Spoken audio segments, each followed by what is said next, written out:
آج کی اس ویڈیو میں آپ کو ڈرامہ سیریل شیر کی آنے والی ایپیسوڈ کے بارے میں بتانے جا رہی ہوں۔ آنے والی ایپیسوڈ میں آپ دیکھیں گے کہ شہزمان اپنی امی سے کہتا ہے کہ جب مجھے لگتا ہے کہ ہم دونوں ایک دوسرے کے قریب ہو رہے ہیں تو وہ کچھ ایسا قدم اٹھا لیتی ہے جس سے چاروں طرف دوریاں ہی دوریاں نظر آتی ہیں۔ تو اس کی امی کہتی ہے کہ وہ اپنے باپ پر تمہیں فوقیت کیسے دے سکتی ہے، وہ اچھی بیٹی ہے، اسی لیے اسے اپنے باپ کی عزت کی پرواہ ہے، ورنہ وہ ایسا کبھی بھی نہ کرتی۔ شہزمان کی امی کو یقین ہو جاتا ہے کہ فجر واقعی ایک بہت اچھی لڑکی ہے جو صرف اپنوں کا بھلا چاہتی ہے اور اپنوں کی عزت اور وقار اس کے لیے بہت زیادہ ضروری ہیں۔ پھر شہزمان اپنی بہن کو لے کر گاؤں والی زمین پر جاتا ہے۔ وہ کہتا ہے کہ آج صرف یہاں پر اس لیے آتا تھا کیونکہ وہ دوسری شادی کر چکا تھا اور وہ اپنی دوسری بیوی سے ملنے کے لیے آتا تھا۔ جب اسے پتہ چلتا ہے تو وہ بہت زیادہ پریشان ہو جاتی ہے اور وہ رونے لگتی ہے۔ جیسے ہی وہ گھر واپس آتی ہے تو اپنی امی اور بہن کو بتا دیتی ہے کہ آہت دوسری شادی کر چکا ہے اور وہ بھی گھر کی ملازمت سے۔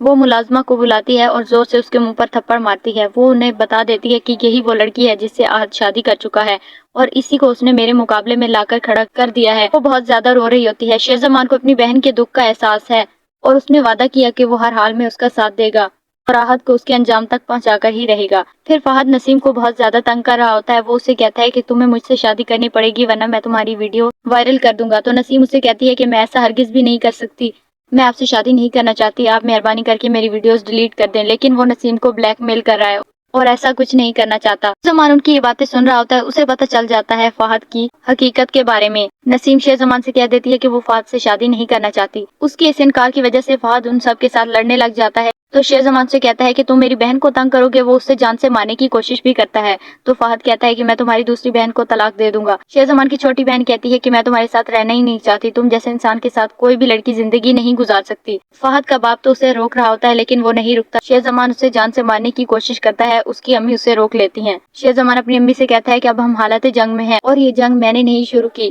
اگر میں نے اپنے دشمنوں کو ایسے ہی جانے دیا تو وہ مجھے جان سے مار دیں گے اور ایسا میں ہرگز نہیں ہونے دوں گا کیونکہ میں جانتا ہوں یہی میرے دشمن ہیں اور مجھے ہر حال میں ان سے اپنا بدلہ بھی لینا ہے۔ انہوں نے میرے گھر کو تباہ کر دیا، یہاں تک کہ میرے باپ کو بھی مجھ سے چھین لیا۔ آنے والی ایپیسوڈ کے بارے میں جاننے کے لیے دیکھتے رہیے ہمارا چینل۔